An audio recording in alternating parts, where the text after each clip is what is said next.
පැරඩි පොත්වල සඳහන් වන පරිදි විෂ සතුන් දූට කළ විට අප විසින් මේ සාම්ප්‍රදායික ඖෂධ වර්ග භාවිතා කරනු ලැබේ.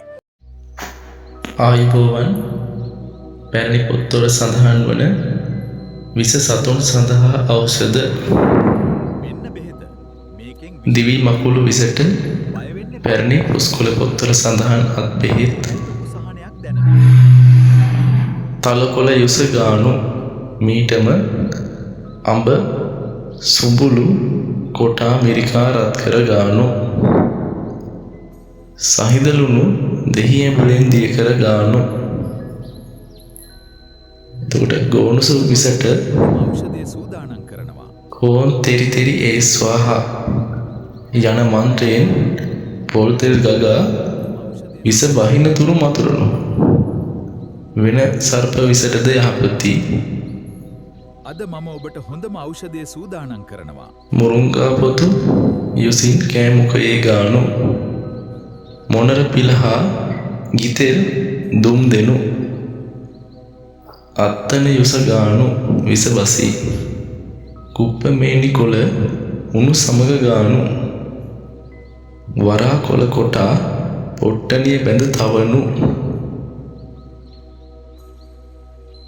ගරුඩා කෑවිට සිංහල පැරණියක් බෙහෙත්. අරලු බුලු නෙල්ලි දෙහි ඇඹුලෙන් ගලගා ගානු. මෙන්න බෙහෙත. මේකෙන් විෂ ඉක්මනටම නැති වෙයි. බය වෙන්න එපා. පත්තෑ විසට අත් බෙහෙත්. බත් දංකුඩ හාල් පානුවෙන් පොවනු. කොහුලනු පුලුස්සා පොල් තෙල් සමග ගානු. රබ්බඩ පුවක් ලෙලි ඉස්ම හුණු සමග කෑමුකයේ ගානු. පිත්තෑකුරු පුලුස්සා පොල් තෙලින් අඹරා ගානු. දෙබර විසට කරදමුල් දෙහි ඇඹුලෙන් අඹරා ගානු. වරාමුල් දෙහි ඇඹුලෙන් අඹරා ගානු. වදකී කිරිදිය අඹරා ගානු. බඹර මීමැසි විසට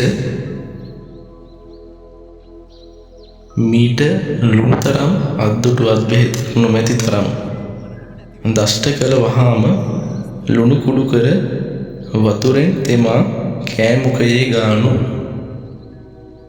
රතුලුණු ගෙඩියක් කපා දෂ්ට කළ මුඛයේ ගානු විස බසී.